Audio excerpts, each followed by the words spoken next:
nosso programa Palavra e Família. Sou a Carol e eu estou novamente com a minha amiga Bianca, que no programa passado contou o testemunho dela, do Marcão, e a experiência dela de como ela ficou viúva e os primeiros pensamentos, reações, o que veio na cabeça e como Deus graciosamente foi ao encontro e pôde ajudá-la, obviamente, não tirar a tristeza e tudo aquilo, mas de encontrar com você no meio de toda aquela situação.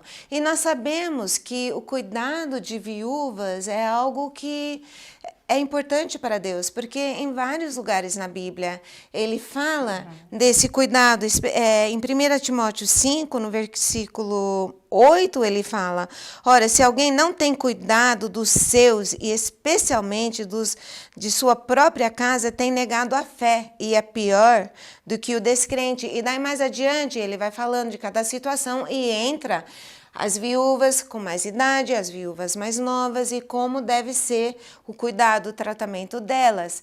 Então nós temos alguém aqui que tem vivido, não algo que ela escolheu viver, mas se encontrou nessa situação e ela tem sido cuidada e gostaríamos de aprender, de ouvir da sua experiência, começando onde Deus começa, da própria família, como a sua família, de sangue, de osso, na sua família mesmo, tem ajudado você nesse processo. Então, minha família tem me auxiliado tremendamente, né? Meus filhos, apesar de eu achar que eles são novos, eles já são adultos e eles me auxiliam muito, têm sido companheiros. Uma das coisas que eu aprendi também é que eles sejam companheiros no choro também. No começo eu me culpava muito de chorar perto deles, porque eu tinha a sensação de que eu estava começando o choro deles junto, de saudade do pai.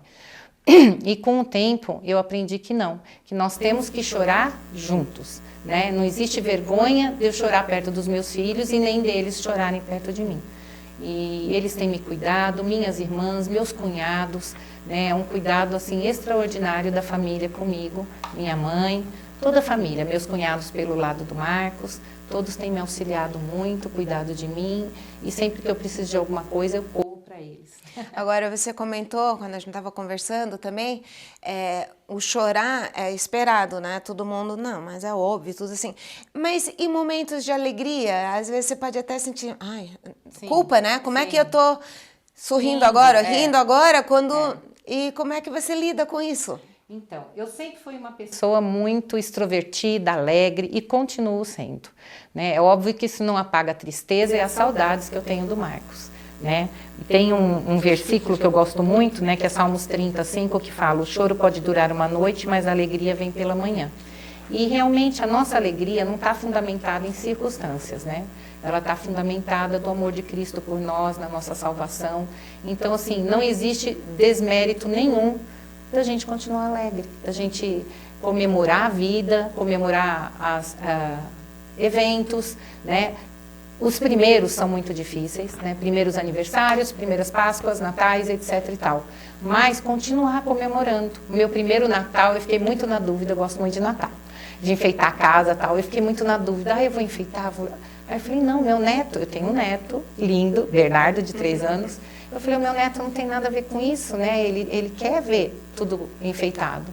E continuamos comemorando, né? E eu continuo alegre. Às vezes, choro bastante, no começo mais. Então, assim, virava e mexia, no culto vinha passando lencinho aqui por trás de mim, porque eu acho que as pessoas me viam chacoalhando de tanto chorar, né? Eu sempre comento que principalmente o louvor é muito difícil para mim, né? E ainda choro bastante, dependendo do louvor ou dependendo da situação, mas continuo sendo uma pessoa muito alegre. E a família da fé, os irmãos em Cristo, os irmãos da igreja, a própria igreja, como é que Deus tem usado essas pessoas para ministrar, para ajudar você? Então, tem a parte prática, né? que esses grandes amigos do Marcos, os pastores da nossa igreja, advogado, um monte de coisa da igreja, assim, um monte de situações que eu precisava de ajuda, todos me ajudaram e me auxiliaram. Agora, esses casais estão me ajudando com a obra, né, que eu não teria condições de tocar uma obra, o Marcos sempre tocava tudo. E então, assim, na parte prática, isso. E uma das maneiras que eu acho que me ajudaram muito é na empatia e no consolo, né? E eu acho engraçado, eu sempre brinco, eu tenho duas grandes amigas que cada uma é de um jeito. Uma delas, que é a Vivi, ela deitava comigo para chorar junto. Então a gente chorava, ela me via chorando, me abraçava e chorava junto. E tem uma outra grande amiga, que é a Andréia, que é a que me dá bronca. Então eu falava, chega, vamos não sei aonde, vamos. Então, assim, Deus tem colocado pessoas, amigos muito mais chegados que irmãos mesmo, para estar me auxiliando, me amparando, e isso é extraordinário, do cuidado de Deus em relação a isso. E a igreja, o que a igreja pode fazer, tanto talvez em programas que eles podem ter, ou como que a igreja pode ajudar? Porque todas as igrejas têm viúvas Sim. e viúvos que Sim. participam, que são membros. Uhum. Então, eu acho que a igreja pode ajudar exatamente uma das coisas que eu ainda não necessitei na prática disso, mas é uma coisa que eu acho admirável, assim, do grupo de homens da nossa igreja, é que eles têm um grupo de voluntários para auxiliar as viúvas. Então, se a viúva está precisando de subir uma parede, dar uma pintadinha aqui, que antes a gente tinha os maridos para fazerem isso, né? Eles vão e fazem esse tipo de trabalho, passam o dia ajudando as viúvas. Eu acho isso fantástico, né? Outra coisa que nós, com o tempo, nós fizemos lá na nossa igreja, com a ajuda da Cindy Cox, que é a cunhada da Quero, foi começar um grupo de viúvas, que eu acho isso super importante numa igreja, né? Esse grupo é exatamente para que dentro desse grupo, o nosso grupo aqui na Piba tem umas 20 viúvas mais ou menos, e para que dentro desse grupo todas achem mini grupos, né? Para poderem conversar, para poderem sair, tomar um café, porque todas estão entendendo o que a outra está passando. Não que as nossas amigas que não sejam viúvas não entendam, mas eu acho importante trocar essas experiências e tem sido uma bênção. Eu imagino, porque antes fazia parte do grupo de casais, agora você fica na terra de ninguém. Sim. Você não sabe aonde, então ter esse grupo onde você se encaixa e consegue compartilhar deve ajudar muito. Sim. Apesar de que eu continuei no grupo de casais. O meu grupo de casais me aceita, eu sou a única lá sozinha, mas eu continuei no grupo de casais e todas elas estão engajadas em algum grupo, porque a nossa igreja tem grupos de casais, tem grupos de família. Então, todas estão engajadas, né, em algum grupo, mas tem sido uma experiência maravilhosa. Você teria algum conselho para uma viúva, um viúvo, que você poderia dar, ou para os casais? A gente não tem garantia, né? Todos nós, ou um de nós, provavelmente vai se encontrar nessa situação. O que nós deveríamos saber, o que nós deveríamos aprender? Sim. Em relação aos casais, uma das coisas que eu agradeço muito a Deus é de não ter nada pendente com o Marcos. Nós sempre fomos muito amigos, muito cúmplices, companheiros, então sempre conversamos sobre tudo. E depois que eu fiquei viúva, eu vi a quantidade, mesmo dentro das igrejas, de esposas que falam: ai, se eu soubesse que ele ia morrer tão rápido, eu teria feito tal coisa diferente. E isso eu agradeço a Deus, que a gente realmente viveu plenamente. Então, uma das coisas que eu poderia dizer aos casais é isso. Não deixem nada pendente, né? Conversem sobre tudo, resolvam tudo, não deixem o sol se pôr sobre sua ira, né? E a outra coisa é ser prático. Saber as senhas, saber o que financeiramente a família tem ou não tem, para na hora que isso acontece você não se ver totalmente perdida, né?